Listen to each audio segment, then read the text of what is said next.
ಅಲ್ಲಿ ರೆಗ್ಯುಲೇಟರ್ ಬೇಕು, ಅದು ಬೇಕು ತೋರಿಸ್ತೇನೆ ನೋಡಿ. ಅದ್ರ ಮೇಲೆ ಇದು ನಮ್ಮ ಡಿವೈಸ್ ಗ್ಯಾಸ್ ಸೇಫ್ ಅಂತ.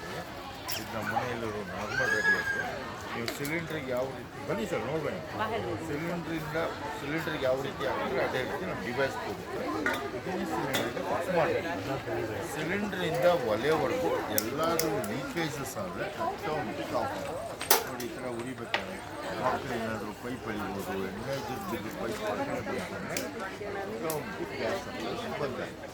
ಅಷ್ಟೇ ಅಲ್ಲ, ಇಲ್ಲಿ ಏನಾದರೂ ಪೈಪ್ ಕಚ್ಬೋದು, ಪೈಪು ಯೂಸ್ ಮಾಡಿ ಕ್ರ್ಯಾಕ್ಸ್ ಬರುತ್ತೆ.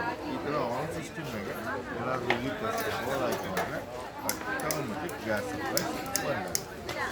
ಇಲ್ಲಿವರೆಗೆ ನಾವು ಪೈಪ್ ಲೀಕೇಜಸ್ ನೋಡಿದ್ದೀವಲ್ಲ, ಕೆಲವೊಂದು ಟೈಮು ರೆಗ್ಯುಲೇಟರ್ ಹತ್ರ ಲೀಕೇಜ್ ಆಗುತ್ತೆ, ರೆಗ್ಯುಲೇಟರ್ ಫೇಲ್ಯೂರ್ ಆಗುತ್ತೆ ನೋಡಿ. ಇದು ಆನ್ ಸಿಸ್ಟಮ್ ಇದೆ ಸರ್.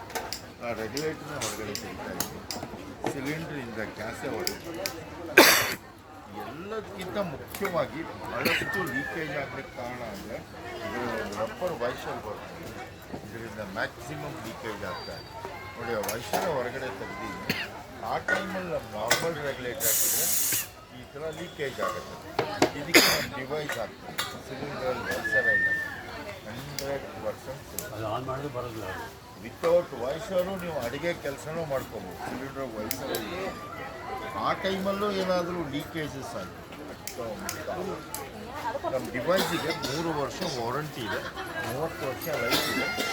ಇಂಡಿಯನ್ HP ಭಾರತ್ 3 ಸಿಲಿಂಡರ್ಗೆ ಹೇಳ್ತೀನಿ ಸರ್. ನಮ್ಮ ಡಿವೈಸ್ ಹಾಕಿ ಏನಾದರೂ ಆಕ್ಸಿಡೆಂಟ್ಸ್ ಆದರೆ ಇದಕ್ಕೆ 15 ಕೋಟಿ ರೂಪಾಯಿ ಇನ್ಶೂರೆನ್ಸ್ ಕವರೇಜ್ ಇದೆ. ಇದಕ್ಕೊಂದು ಮೀಟ್ರ್ ಕೊಟ್ಟಿದ್ದೀವಿ, ಅಪ್ರಾಕ್ಸಿಮೇಟ್ಲಿ ಗ್ಯಾಸ್ ಕ್ವಾಂಟಿಟಿ ಖಾಲಿ ಆಗಿದ್ದೀವಿ ಎಲ್ಲ ನೋಡ್ಬೋದು. ನಿಮ್ಮ ರೆಗ್ಯುಲೇಟರ್ನೇ ನೀವು ಸಿಲಿಂಡರ್ಗೆ ಹಾಕ್ತಿರಲ್ವ, ಸೇಮ್ ನಮ್ಮ ಡಿವೈಸ್ ಹಾಕಿ ಮೇಲ್ಗಡೆ ನೀವು ಮನೆ ರೆಗ್ಯುಲೇಟರ್ ಹಾಕಿದರೆ ನೋಡಿ ಎರಡೂ ಆನ್ ಇದೆ, ಆದರೂ ಇದು ಸಪ್ಲೈ ಇರೋದು. ಈಗ ಸಿಲಿಂಡರ್ ಖಾಲಿ ಆದ ತಕ್ಷಣ ನಾವು ಹೊಸದು ಹಾಕ್ತೀವಲ್ಲ, ಅವಾಗ ಮಾತ್ರ ಈಗ ಮೇಲೆ ನೋಡಿ ರೆಡ್ ಲೈನಿಗಿದೆ. ಈ ಮೀಟರ್ ನೀವು 2 ಸಲ ಪ್ರೆಸ್ ಮಾಡಿಕೊಂಡ್ರೆ ಒಳ್ಳೆ ಮೇಲೆ ಬಂದು ಹೇಗೆ ಖಾಲಿ ಆಗುತ್ತೆ ಕೆಳಗಡೆ ಬರುತ್ತೆ. ಪೂರ್ತಿ ಖಾಲಿ ಆದಾಗ ರೆಡ್ ಲೈನಿಗೆ ಬರುತ್ತೆ, ಈ ಲೈನಿಗೆ ಬರುತ್ತೆ. ಇವಾಗ ಕೆಳಗಡೆ ಇವಾಗ ಇದು ಇದೆಯಲ್ವಾ ನೋಡಿ, ಎಲ್ಲಿ ಬರುತ್ತೆ?